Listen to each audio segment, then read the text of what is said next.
Hey, what's up, guys? Welcome back to another episode of THPStrength.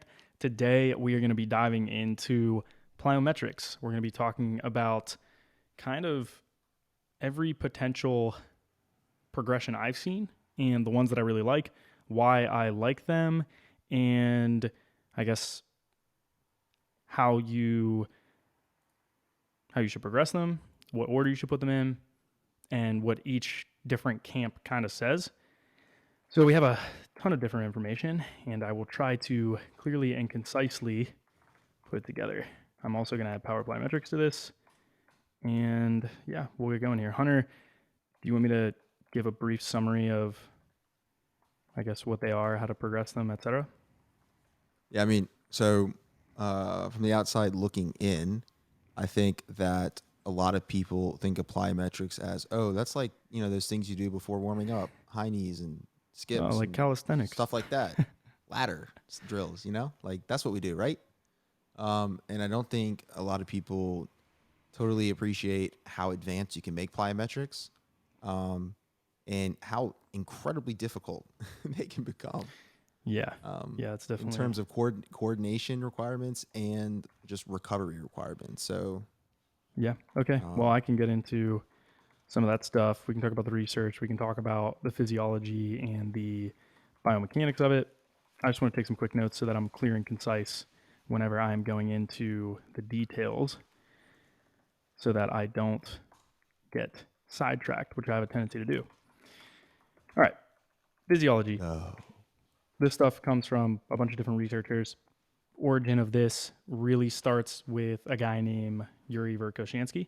I believe he was an engineer at a researcher, or he was a researcher, an engineer, or something like that, at a university. And he wanted to. He was a track coach. He was literally just a track coach, like did it for a club. And he was like, "Hey, I really love track. I want to get these guys performing well and being Olympians and stuff." And I believe he started with like his students or something like that. I don't know the full story. I read his like forum probably 2 years ago or whatever. And he just like is using these students and they're getting way better on his training. He's kind of experimenting with some different stuff and shock training comes to be.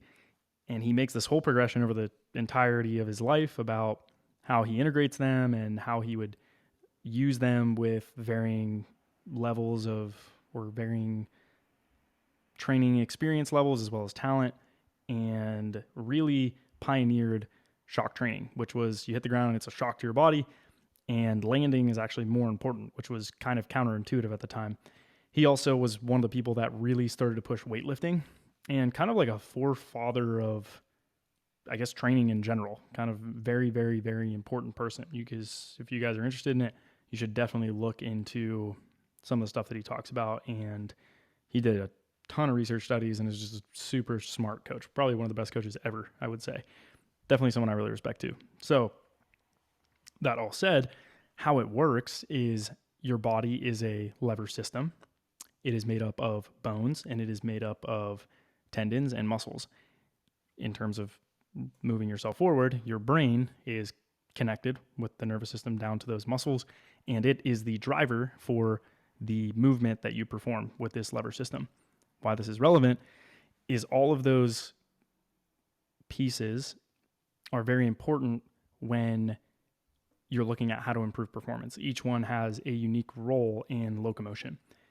So if you're sprinting, for example, you have the bones moving in a cyclic manner and sequencing such that muscles are turning on and off very quickly, which are stretching tendons at different times, getting you to propel yourself, all while doing it in a very fluid, sequential manner, which is the role of your nervous system. So you can see how the muscles, the bones, the tendons in your nervous system all play an important role.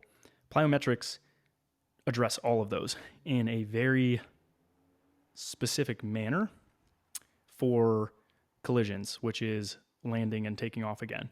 Running is a collision, sprinting is a collision, jumping off 2 feet involves collisions with a variety of ground times, forces, and which change the ultimate outcome of what you're trying to do. There's kind of a lot here I'm trying to sum up, but I'm trying to do it clearly and concisely. So back to Verkhoshansky. He trained these jumpers and was running into an issue where in the winter he couldn't run on a track outside. So he's like, I do this and get these jumpers to jump higher, and how do I make them improve and whatever else, and starts measuring a bunch of stuff and integrating different types of bounding and different types of depth jumps. And he sees that his jumpers get way freaking better. And he was trying to combat the doping that was happening in Russia at the time with their athletes. And basically said, there's got to be a better way to do this. There's got to be a safer way to do this than just plowing on all this training. And then he really started to experiment with block training and sequentially building it out. So it would start with strength work, then it would go to, or I think it would start with extensive plyos and strength work, or sorry, I'm gonna say this again, just strength work. Then it would go to, or it would have extensive plyos as well. Then it would go into strength work and intensive plyos. Then it would go into power work and intensive plyos. And then it would go into just plyos. And it would start with extensive plyos being really low, light, easy bounds, intensive plyos being more intense bounding, and depth jumps kind of being the end of the progression. The power work was just in the form of barbell jumps and kettlebell jumps. So it was just that progression. It was strength work and bounding, power work and more intense bounding, and then depth jumps. That was like basically it. There's probably more details to that, but I'm not going to cover all of it. To my understanding and what I've read, that is a pretty clear and succinct way. Granted, it's been 2 years, but to the best of my memory, that's how it was. So when you're writing programs, most people think of a mesocycle to mesocycle kind of either growing in intensity or volume or both. So when you're thinking of programs, are you writing the weightlifting / powerlifting part of the programs to kind of progress into an intense plyometric mesocycle? Sort of. There are progressions inside of progressions inside of progressions in the programming. For example, I have an entire progression that I'll use for just squatting alone. I have an entire progression I will use for cleans. I will have an entire progression for snatch. I have an entire progression for Olympic lifting. That there is a weekly progression. There is a like session to session within the week. There's a progression from Monday to Friday. There's a progression from one Monday to the next Monday. There's a progression from 1 month to the next month. And there's a progression from season to season, so indoor to outdoor. And there's a progression from year to year for every single element. So when I'm writing training, you have to understand it's not just strength training and I'm not just going to strength train and then just do plyos. I'm putting everything in there and progressing each element of training in a very uniform, systematic manner with intentional increases in load, intentional decreases in load, and changes in workload, changes in the type of contacts I'm doing. If it's a plyo, changes in the type of velocity downward I'm using. If it's a lift, the velocity upwards of a lift, taking out stretch shortening cycles, taking out amortization periods at certain times of year. For example, if I have a jumper, I might put box squats towards the end of the year. That sounds counterintuitive. Why would you do that? Well, because we're towards the end of the year, because box squats now we're seeing could be highly specific for 2-foot jumpers. How can you possibly say that? It's not a fast eccentric contraction. Well, if you look at some of the newer research from Katie Albrecht or some of the groups in Scandinavia, shout out Thomas Kortenbeck, Beck, you would see that the stretch shortening cycle's success is predicated on your ability to tug on the tendon concentrically, meaning it's not a standard isometric concentric contraction, meaning the muscle isn't lengthening, holding that length, and then shortening. What's actually happening is the muscle is just holding tension and then shortening. And you can think about it like if you had an extension spring, the muscle is just pulling the tendon backwards concentrically. So if you're taking out the value of the eccentric contraction in training, then you need to have, or if you're discovering that the eccentric contraction is not as important in training or in performance, then you should not be doing that thing towards the end of the year because it's not very specific. So in my progression, I'm going to take that and put that in such that box squats are very close to the end of the year or when I want the athlete to peak. Why? Because it's specific and training goes from general to specific. So there's one example of a progression, how I might use it, and why I always say it depends.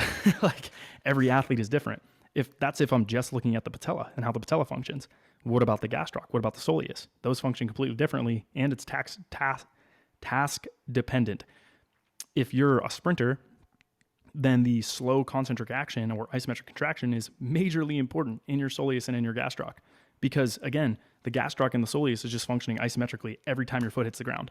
And this tendon is stretching because the joint levers are increasing the angulation at the ankle joint and stretching the tendon because it's hooked at the muscle and it's hooked at the heel. So as you go into dorsiflexion, you're stretching the tendon out. The tendon is stretching. The muscle is just holding isometrically or even shortening more so that that anchoring point, as your foot touches the ground, the angulation increases at the ankle joint.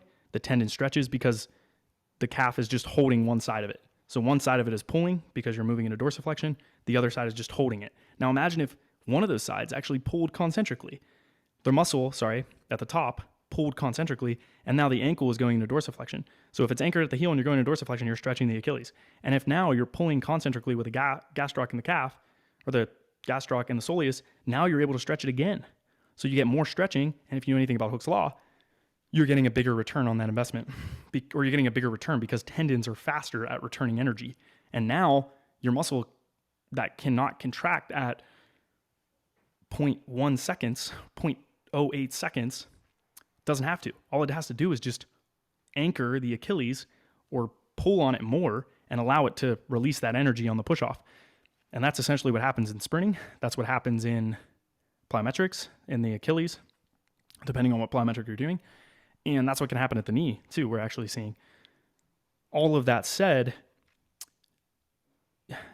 every progression inside of the training is moving towards maximizing that mechanism. So at the beginning of the year, if I'm starting something general meaning not specific or relatively not similar to what I want at the end of the year, I'm going to do something that's really not similar, which is maximizing eccentric contraction force or doing potentially even fast concentric work because that's not actually specific. Maybe it would be starting on a box and standing up really fast. That's not specific because the research has indicated that the Achilles or the gastroc and the soleus muscularly, the fascicles are acting in an isometric or very slow concentric condition. Relatively slow, I guess I should say, because 0.1 seconds is not slow. But there's also pre-anticipation so that muscle contraction is happening earlier and sooner, meaning as the athlete's foot is coming down towards the ground, they're actually anticipating it's about to strike subconsciously, and the gastroc and the soleus start pulling already even before the foot touches the ground. So maybe even there's more time where the muscle has to concentrically contract and start tugging on that tendon. And maybe that gives you value in terms of co-contraction and why you should dorsiflex, because again, that'll stretch the Achilles even further, which is going to maximize the output that you get. So I guess maybe that's not the best example because, maybe the time interval is actually closer to what you would see in a sprint, but I don't know. I don't have the EMG time frames and I don't know exactly how much time as you start unfolding or toe off to touchdown, how much time concentrically the gastroc or soleus is contracting. We don't really know in terms of research, but we do know that in terms of plyos, this is a big change in the paradigm of what we previously understood, which was, hey, eccentric contractions are everything. We need to do big, slow eccentric contractions because eccentric contractions are going to actually improve the stress shortening cycle. But that's not the case. We're actually seeing that the thing that would probably improve it more is slow concentric contractions and isometric conditions, and then doing plyos. So this is kind of way down the rabbit hole. I haven't even explained the basics of plyometrics and what they are and how they work. But to answer your question, Hunter, it is so complex that people don't realize necessarily what or why certain progressions are in there unless you fully understand everything that I just said and know everything about training progressions and know everything about training principles and the laws of training. So there's progressions inside of progressions that change depending on what we are learning about performance and internally and physiologically what is actually happening at the musculotendinous unit. I know I just brain dumped, Hunter. Did you understand anything that I just said? Take a deep breath. And if you're listening on the podcast app, sorry, this might be a YouTube video. A lot of hand motions in that last little talk.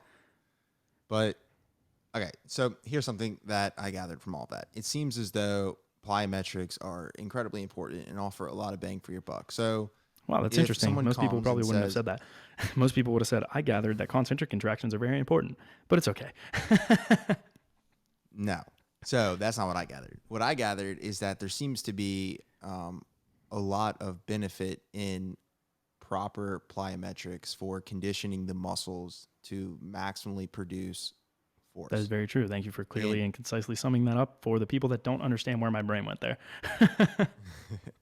so if that's the case, how do you balance someone who comes to you and says, I want to jump higher in X amount of months or weeks or what have you? Why do you not give them only You need to plyometrics? understand that the thing that I just described happening in the Achilles is mega, mega intense. And I do integrate plyometrics immediately in every single person's program because the underlying principles of plyometrics are evident in any skip, in any run, in any sprint, in any hop, in any backward So skip, in any fast squat down. Those wait, it's principles based time out. So are you saying, so just for the people for the who are for the actually members people. of THP, when you're doing warm-ups and you're supposed to be doing the skips and you're supposed to be Those doing are low level the plyometrics. hops and the bounds and all of that stuff, are you saying that you need to be doing that with maximal intent? No, Like when you do because your warm-up plyometrics, what intensity are you supposed to be performing those at? this is a really tough question. So Boom. at lower intensity levels, you don't see the same physiology happen that you do at higher intensities or max intensities. At different ground contact times and different joint velocities, you don't see the same physiology happen to a lesser degree, not necessarily as you would at a high degree. For example, if you're a distance runner, your soleus and gastroc is probably going to function pretty differently, and how you strike the ground is going to change drastically compared to an elite upright sprinter, elite upright sprinting. So the low level plyos might address one element of that. For example, if I'm doing a low level plyometric, I might see higher peak forces than I would see if I were lifting a weight or something else in my soleus and in my gastroc. What that means is I might see some tendon adaptation because ultimately the tendon is storing some energy. Depending on how stiff your tendon is, if your tendon's super stiff, it might not really store any energy because the contraction's so slow that your muscle doesn't have enough force to actually stretch it and get a return. You would see that in guys like Yannick Clausen. If you're a really compliant guy, then if your tendons are really soft, well, then the muscle doesn't have to generate as much force to stretch it, and you don't need as much peak force or stretching at the ankle joint. And this is just using the Achilles as an example, but the same applies for the knee and the vastus medialis, lateralis, intermedius. You wouldn't see as much force generation there. And if you had a soft patella, then you might get a big return on these low level plyos because your tendons can function more optimally. How does someone go about assessing their tendon stiffness? If you suck at a standing jump, but you can run and do a jump and fly, your tendon stiffness is crazy high.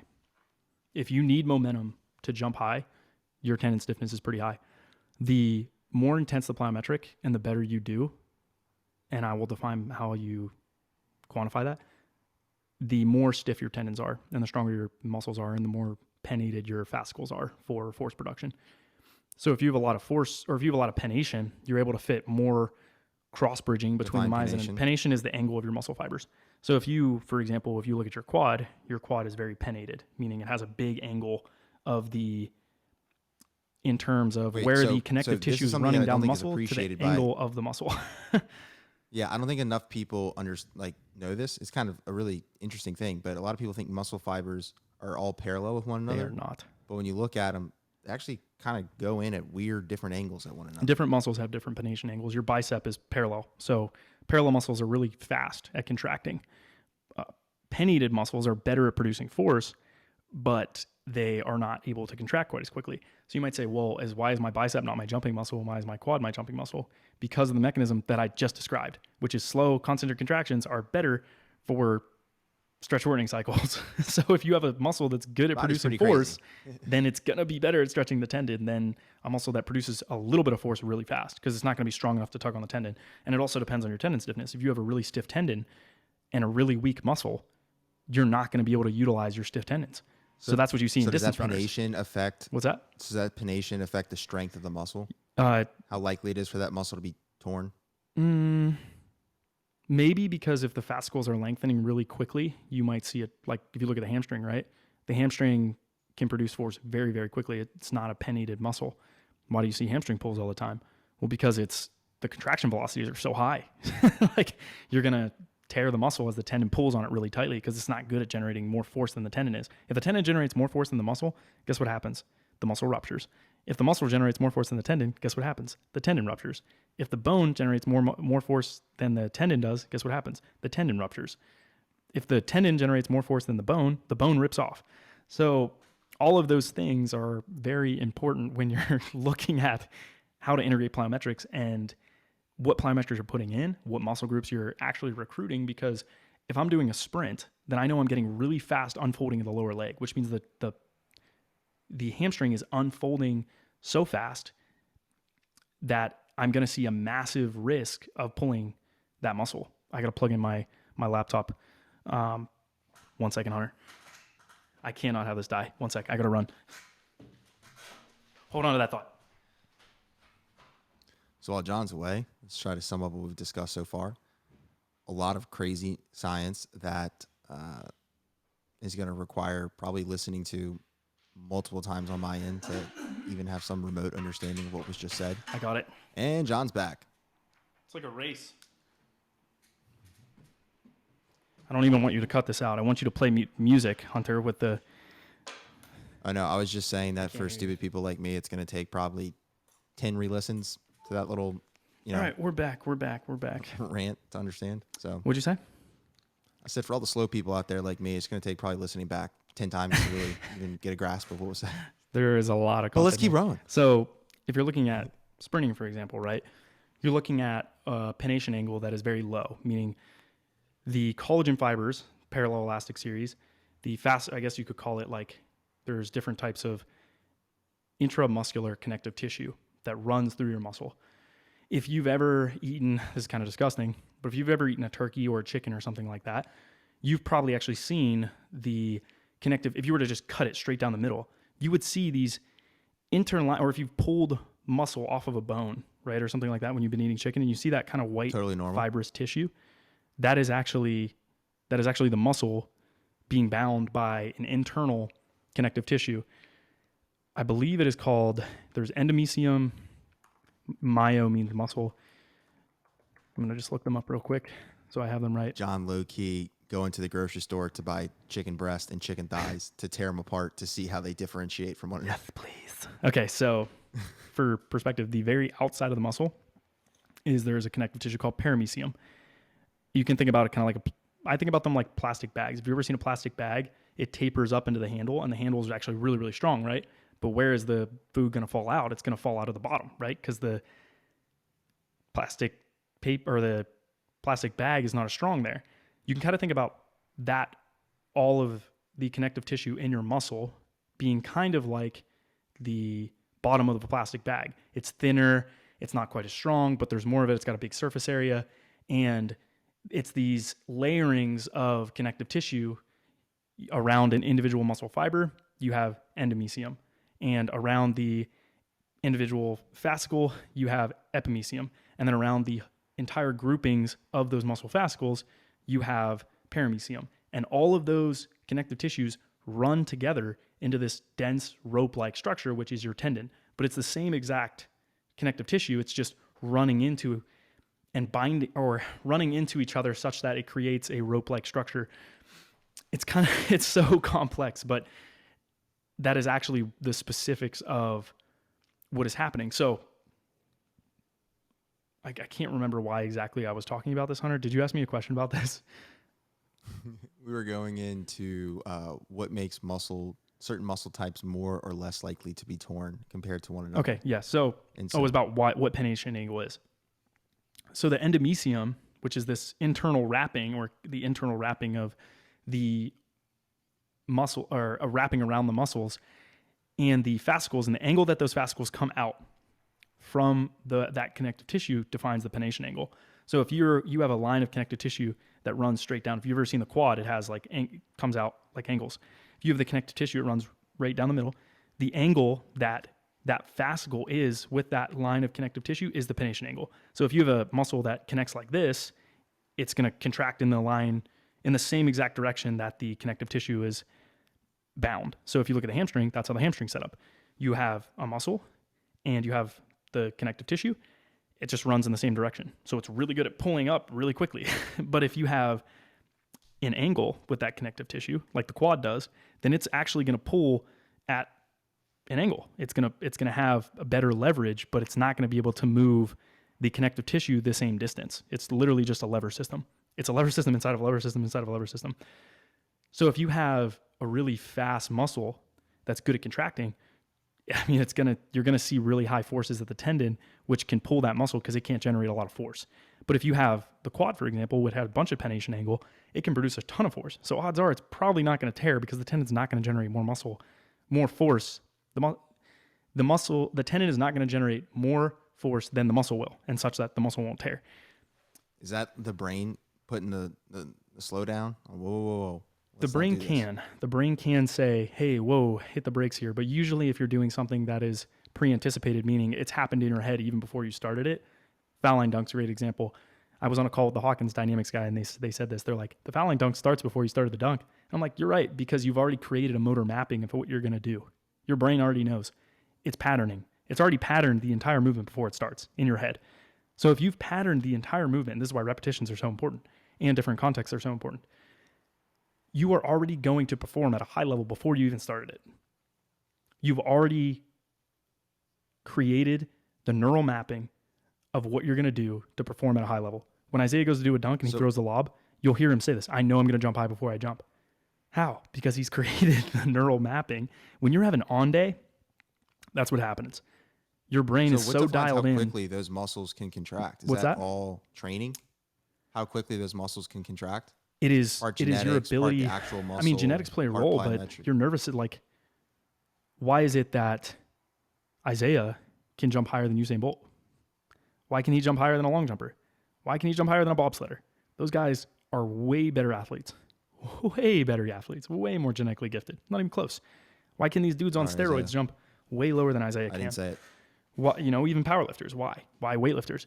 Because the importance of rate coding, your muscles' ability to turn on and off muscles at the right time, the importance of pre-anticipation, which is a massive part of plyometrics, anticipating the ground before you land, and turning on those muscles earlier and earlier and earlier in anticipation of landing, and your ability to store energy in your tendons and produce more and more force is a massive indicator or predictor of your performance in the subsequent thing you're about to do.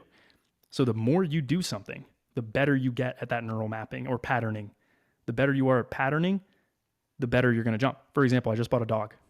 Love my dog, Bailey. She's so cute. She's sleeping in the other room amazingly. She was outside running around with me today.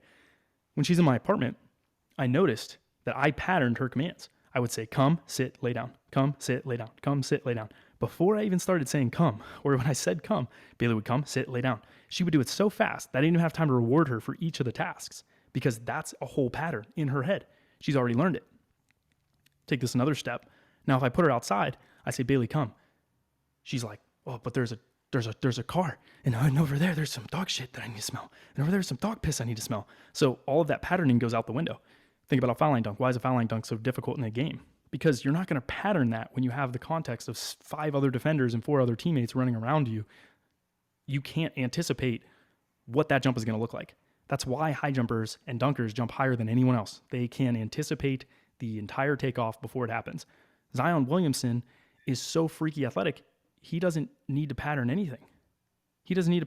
He's so explosive. He patterns it, but it's like, I can produce so much force faster than other people. I don't even need to anticipate that it's about to happen. It's easier for me to anticipate things are about to happen because I can do it over and over and over again in different contexts because I'm so explosive. Keep bringing the love to the Pelicans, baby. Come on. Yeah, you're Suck lucky. at the other You get to root 29 for NBA Zion. teams. Keep talking about Zion. So it's interesting. I mean, it underpins a lot of these freak track and field performances and underpins a lot of other things. So you asked, well, will your brain just turn off the movement so you don't pull the muscle?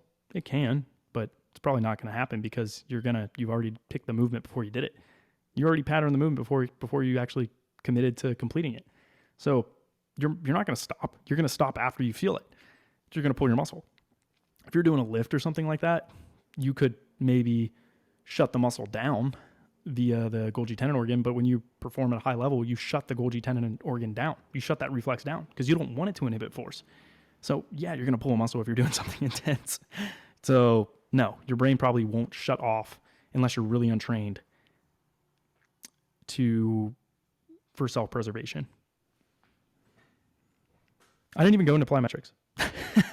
No, we haven't really gone deep into plyometrics, but we've gone into a bunch of other really cool things. How far are we through this? We are, let's see, we've done 30 minutes of discussing tangential information around plyometrics. Oh, my dog's barking. I think we close it off here. I covered so much information. I don't even know. Let's mic drop Maybe and what pick we up do later. is we call it Plyometrics Part 1. Let's do it. Plyometrics Part 1. Mm. Like, comment, subscribe. And if you're listening on Apple, go ahead and leave a review if you like it. If you didn't, just DM me. Don't leave that review. Just let me know on Instagram what we did wrong. Make sure you guys share this Don't as leave much that as review. possible. Get it out. We want to try to become unanimously the best, well-trained, most intelligent team on the planet. Make sure you guys are pushing us as much as possible. Like you said, like, comment, subscribe, follow us on Instagram. And if you're looking for coaching, go to THPStrength.com. Some of you guys have asked about supplements. We use Legion. We always recommend that. But we have other nutrition podcasts that will go into more detail on that in the future. And we'll go all into detail about that. We get a lot of questions from our members about why Legion and what really differentiates. It's a whole other topic. Let's just discuss it later. Plyometrics Part 1. Peace out, guys. Talk to you guys later.